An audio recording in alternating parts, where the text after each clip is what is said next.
Assalamualaikum warahmatullahi wabarakatuh. Perkenalkan, nama saya Anggita Fathia Zahra Siregar. Saya mewakili dari kelompok 2 Landasan Pendidikan. Baiklah teman-teman, dalam video kali ini kita akan membahas tentang manusia dan pendidikan. Video ini dibuat untuk memenuhi tugas mata kuliah Landasan Pendidikan dengan dosen pengampu Ibu Dr. Randa Elia Putri MPD. Yuk langsung saja kita simak videonya. Pada pembahasan yang pertama, saya akan menjelaskan tentang manusia dan pendidikan. Manusia memiliki berbagai dasar dimensi, baik secara pribadi, jiwa, dan kelompok. Dan manusia dapat menemukan jalan untuk mengembangkan potensi-potensi yang mereka miliki, yaitu dengan pendidikan. Manusia mulai sadar betapa artinya pendidikan bagi kehidupan. Yang kedua, pendidikan adalah usaha sadar, terencana, sistematis, dan berkelanjutan untuk mengembangkan potensi-potensi bawaan manusia. Dan pendidikan adalah suatu proses yang diharapkan untuk mencapai suatu tujuan. Dan pada hal ini dapat disimpulkan bahwa hubungan antara manusia dan pendidikan sangatlah erat. Manusia merupakan subjek pendidikan, tetapi juga sekaligus menjadi objek pendidikan itu sendiri. Dan perlu kita ketahui bahwa pendidikan akan merugikan kodrat manusia apabila digunakan secara negatif. Pada pembahasan yang kedua, kita akan bahas tentang manusia dalam berbagai dimensi. Sebelumnya kita sudah membahas tentang pendidikan. Pendidikan adalah humanisasi, yaitu upaya memanusiakan manusia atau upaya membantu manusia agar mampu mewujudkan diri sesuai dengan martabat kemanusiaannya. Oleh karena itu, pendidikan dan calon pendidik perlu memahami hakikat manusia itu sendiri. Dimensi-dimensi manusia yang dimaksud adalah: pertama, dimensi keindividualan. Nation mengartikan individu sebagai orang seorang, sesuatu yang merupakan suatu keutuhan yang tidak dapat dibagi-bagi. Dan MJ mengatakan bahwa setiap anak manusia yang dilahirkan telah dikaruniai potensi untuk menjadi berbeda dari yang lain atau menjadi seperti dirinya sendiri. Dimensi yang kedua adalah dimensi kesosialan, yang berarti setiap bayi yang lahir dikaruniai potensi sosialitas. Pernyataan tersebut diartikan bahwa setiap anak dikaruniai benih kemungkinan bergaul. Dan pada dasarnya kita ketahui bahwa manusia adalah makhluk sosial yang berarti tidak bisa hidup sendiri. Yang ketiga, dimensi kesusilaan. Susila berasal dari kata su dan sila, artinya kepantasan yang lebih tinggi. Di dalam kehidupan bermasyarakat, orang tidak cukup hanya berbuat yang pantas.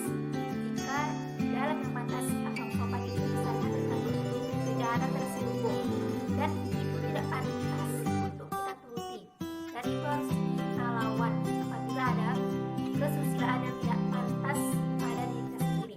Dimensi yang terakhir, dimensi keberagaman. Pada hakikatnya, manusia adalah makhluk religius.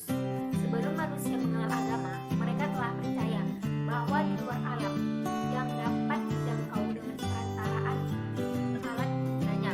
Kemudian setelah ada agama, maka manusia mulai mengambil. C. Manusia sebagai makhluk yang perlu dididik dan dapat dididik. Manusia perlu dididik, implikasinya setiap orang harus melaksanakan pendidikan dan mendidik diri. Ada 5 asas antropologis yang mendasari kesimpulan bahwa manusia mungkin dididik atau dapat dididik, yaitu: 1. Asas potensialitas. Dikemukakan berbagai potensi yang ada pada manusia yang memungkinkan ia mampu menjadi manusia, tetapi untuk itu memerlukan satu sebab, yaitu pendidikan. 2. Asas dinamika. Selalu menginginkan dan mengejar segala hal yang lebih dari apa yang telah ada atau telah dicapainya.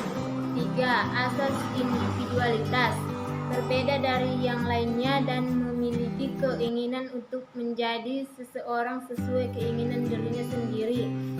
4. Asas spesialitas, sebagai insan sosial, manusia hidup bersama dengan sesamanya. Ia butuh bergaul dengan orang lain. 5.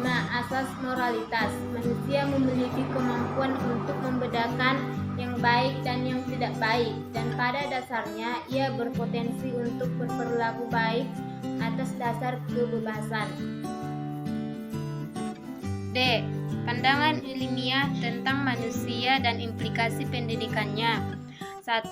Antropologi biologis atau fisik antropologi adalah studi tentang asal-usul perkembangan, karakteristik jenis atau spesies manusia atau studi tentang ras manusia. Antropologi ilmiah mencakup antropologi biologis, antropologi sosial budaya, arkeologi, dan linguistik. Implikasi dalam pengembangan teori pendidikan yaitu berupa lahir dan berkembangnya antropologi pendidikan. 2. Antropologi budaya adalah batasan dalam antropologi sosial budaya adalah mempergunakan teknik-teknik riset historis, observasi, wawancara dalam studi orang yang hidup sekarang. Implikasi dalam pengembangan teori pendidikan berupa lahir dan berkembangnya antropologi pendidikan yang dipelopori Franz Boas dan Margaret Mead serta adanya kebutuhan antropologi filsafat anak. 3. Psikologi adalah studi tentang kegiatan-kegiatan atau tingkah laku individu dalam keseluruhan ruang hidupnya, dari dalam kandungan sampai balita, dari masa kanak-kanak sampai dewasa, serta masa tua. Implikasi dalam pengembangan teori pendidikan yaitu lahir dan berkembangnya psikologi pendidikan yang dipelopori oleh Jomas. 4. Sosiologi mengemukakan tentang karakteristik masyarakat, bahwa manusia adalah animal sosial, binatang yang hidup bermasyarakat. Implikasi dalam pengembangan teori pendidikan adalah mendorong lahir dan berkembangnya ilmu pendidikan kependudukan, mendorong lahir dan berkembangnya aliran sosiologisme pendidikan atau sociological tendency in education yang lebih menekankan konsep pendidikan pada proses sosialisasi daripada individualisasi. 5. Politika adalah studi tentang pemerintahan negara. Manusia hakikatnya menjadi animal politikon, Aristoteles, atau binatang yang hidup berpolitik.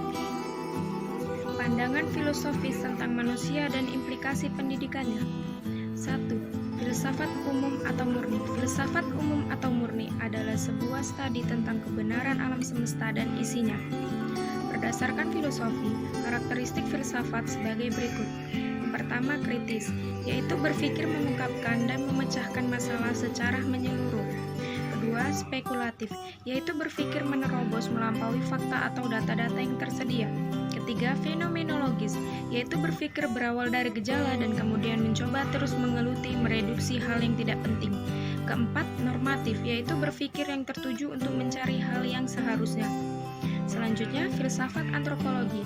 Filsafat antropologi adalah cabang yang menyelidiki hakikat manusia sebagai keseluruhan atau seutuhnya. Implikasi filsafat antropologi dalam pengembangan teori pendidikan sebagai berikut. Pertama, timbul kebutuhan studi filsafat antropologi anak yang tertuju membahas hakikat anak. Kedua, anak dilahirkan sebagai tabula rasa atau tanpa pembawaan. Ketiga, anak dilahirkan dengan baik. Keempat, anak dilahirkan tidak berdaya tapi penuh potensi. Selanjutnya, keseharusan manusia untuk mendapatkan pendidikan dapat kita simak dari uraian berikut ini. Pertama, anak dilahirkan dalam keadaan tidak berdaya. Pada waktu lahir, anak manusia belum bisa berbuat apa-apa. Sampai usia tertentu, anak masih memerlukan bantuan orang tua untuk dapat melangsungkan hidup dan kehidupannya. Kedua, manusia lahir tidak langsung. Untuk sampai pada kedewasaan merupakan tujuan pendidikan, dalam arti memerlukan waktu lama. Ketiga, manusia sebagai makhluk sosial. Manusia adalah makhluk sosial. Ia tidak akan menjadi manusia seandainya tidak hidup bersama dengan manusia lainnya. Keempat, manusia sebagai makhluk individu yang berdiri sendiri. Dapat diartikan bahwa manusia hidup dalam kepribadian sendiri-sendiri, namun bersama-sama dengan orang lain. Kelima, manusia sebagai makhluk yang dapat bertanggung jawab. Seorang manusia mampu bertanggung jawab atas perbuatannya. Setiap tindakan manusia membawa akibat. Baiklah teman-teman, itu tadi video dari kami. Semoga dapat bermanfaat bagi kita semua. Mohon maaf apabila dalam pembuatan video maupun pengucapan kata-kata kami terdapat banyak kesalahan. Saya akhiri, wassalamualaikum warahmatullahi wabarakatuh.